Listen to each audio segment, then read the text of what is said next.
Ako po si Rene. Ito pong kwentong ibabahagi ko ay nangyari nung working student pa ako. Nagtatrabaho ako noon sa isang fast food na ang mascot ay matabang bubuyog. Doon yon sa isa sa mga mall na kilalang haunted. Closing ako noon. Ang kasama kong mag-ayos ng tables and chairs ay yung katrabaho kong si David na working student din. Yung iba pa naming ka-shift ay sa kitchen naman naglilinis. Nakakayamot kapag nagsasara na kasi may paisa-isa pa ring customer. Mas doble yung yamot namin ni David kasi uwing-uwi na kami. Ilang table na lang ang hindi pa nalilinis nang may pumasok na babaeng customer. Gutom na raw siya at nagkikrave kaya pasensya na raw. Nung maibigay na yung order ng babae ay inassist ko ito sa isa sa mga table na nasa gilid. Nung kumakain na yung babae ay pinagpatuloy namin ni David ang paglilinis. Panay ang sulyap namin ni David doon sa babae. Nagbubulungan din kami kasi ang ganda-ganda ni ate. Nasa ganoong pagsipat kami ni David nang mapansin kong may batang pulubi ang sumisilip doon sa salamin. Dinidikit ng bata yung mukha niya sa salamin tapos nilalabas niya yung dila. Sumasahod din ito ng kamay habang nakatingin doon sa babae. Senyales na gustong hingin yung kinakain ng babaeng gutom. Sa mga ganoong pang-iilang ng batang pulubi ay hindi natinag yung babaeng customer. Tinuloy niya yung pagkain. Tinuro ko kay David yung bata. Sabi ko, paalisin mo nga yung batang pulubi pre. Baka maasiwa si ate. Pagkasabi ko noon Sir Neb ay tinanong ako ni David kung nasaan daw yung batang pulubi. Nasa labas ka ako. Dinidilaan yung salamin kung saan nakaupo si ate. Naningkit yung mga mata ni David.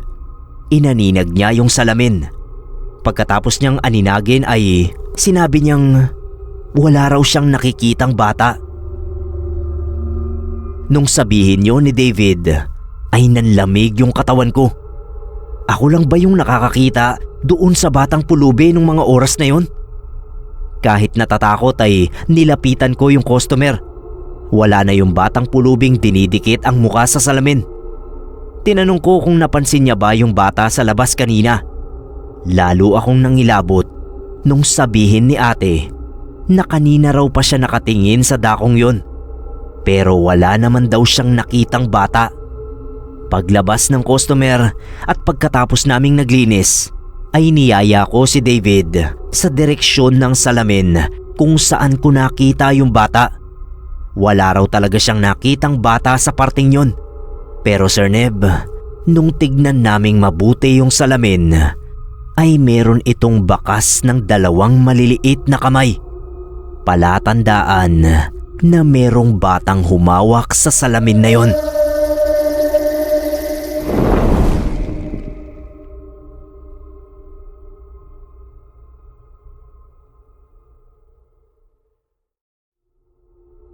Mga kapasta, ako po si Patrick. Kasalukuyan akong teacher sa elementary dito sa amin.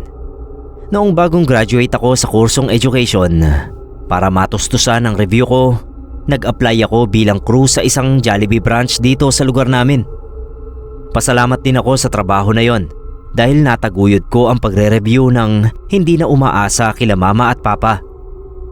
After ilang months, nalipat ako sa panggabing shift.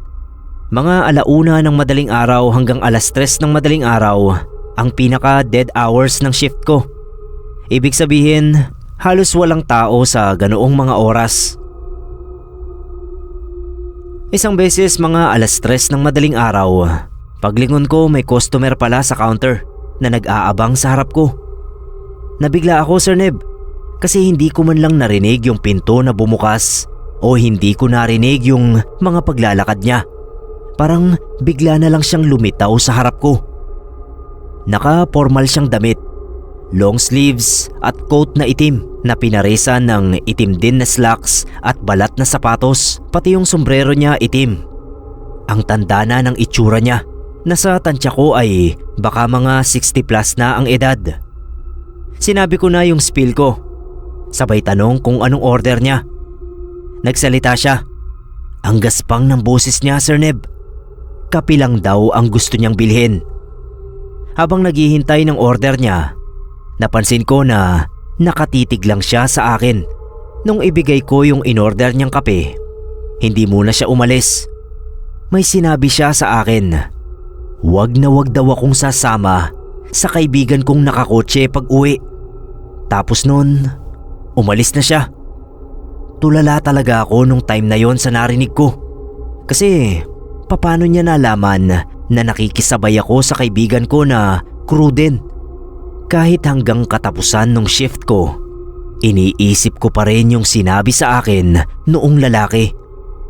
Bago umuwi, sinabihan ko yung kaibigan kong nakakotse na baka hindi muna ako makakasabay sa kanya kasi may pupuntahan ako sa may sentro. Habang nasa parking lot at nagyoyosi, nakita ko pa na dumaan siya. Kumaway pa nga ako. Pero nung nasa kalsada na siya, Sir Neb, tsaka ko lang nakita na may taong nakasakay doon sa likod ng kotse niya. Yung lalaking may itim na sombrero at coat. Nakaupo siya doon. Bumalot talaga yung takot sa buong katawan ko. Tinawagan ko yung kaibigan ko sa cellphone pero hindi siya sumasagot. Nung makauwi na ako, nakareceive ako ng text na nadisgrasya raw yung nakakotse kong kaibigan. May nakasalubong siyang truck. Ilang araw siyang comatose sa ospital. Pero kalaunan ay namatay din siya. Hanggang ngayon, Sir Neb, hindi ko pa rin yun makalimutan. Sinasabi ko na lang sa sarili ko na siguro hindi ko pa oras para mamatay.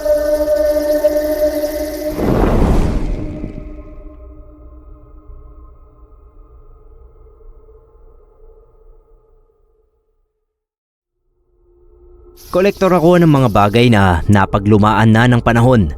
Hindi ko masabing antique collector dahil kadalasan ay basura ang tawag ng iba sa mga bagay na kinukolekta ko.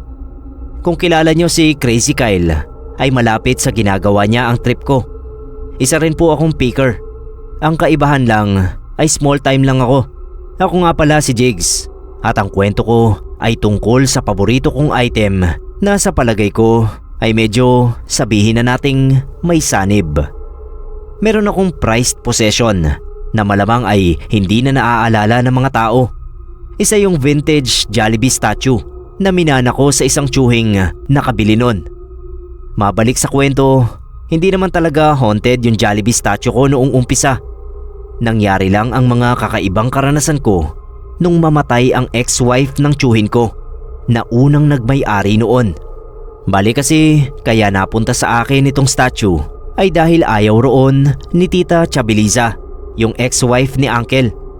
Noong time na yon ay nagsisimula na rin akong mangolekta ng rare items kaya sa akin binigay ni Uncle yung statue. Fast forward 5 years later at naghiwalay sina Uncle at Tita. Tapos 2 taon after that ay biglang pumunta sa bahay si Tita para kunin yung statue. Ibebenta raw niya. Kasal pa rin naman daw kasi sila ni Uncle kaya may karapatan siya roon. Nalaman pala ni Tita na collector's item yung statue. Tapos may nakausap siyang picker na interesado doon. Siyempre hindi ako pumayag. Sa akin na yun. Nagkasagutan pa kami kasi siya ang dahilan kung bakit pinamigay ni Uncle yung statue. Tapos nung malaman niyang may value, biglang interesado na siya. Ilang taon ang nagdaan at nabalitaan na lang namin na naaksidente si Tita at namatay. Doon na nagsimula ang mga pagpaparamdam doon sa statue. As in noon mismong araw na nalaman namin na wala na si Tita, bigla ko namang nakita na gumalaw yung mga mata ng Jollibee statue. Para yung nag-squint at kinuyom yung mga kamao. Nung lingunin ko naman ay normal ang itsura niya. Hindi ko na lang pinansin yon. Isang linggo matapos yon ay nadatnan ko sa studio na magulo ang mga gamit. May ilang koleksyon akong basag at yung iba naman ay nayupi. Natakot ako na baka may nakapasok na magnanakaw. Pero wala namang nawala sa mga gamit. Sa halip ay sinira lang talaga. Pagharap ko sa salamin ay nakita ko roon yung refleksyon ng Jollibee statue na nakatitig sa akin at parang malademonyo. Nung hinarap ko naman yon ay normal pa rin. Ininspeksyon ko yon at nakita ko sa may bandang paa niya na may mga marka ng kulay ng ibang item na nabasag. Para bang tinapakan niya ang mga nasirang koleksyon. Hindi na ako nagpatumpik-tumpik noon, Sir Neb. Nilagay ko sa isang hiwalay na kwarto yung statue. At hanggang ngayon ay naroon siya. Paminsan-minsan ay naririnig ko na parang may nagdadabog sa kwartong kinalalagyan niya. Sabi ni Uncle, baka nga raw si Tita ang dahilan ng pagpaparamdam noong statue.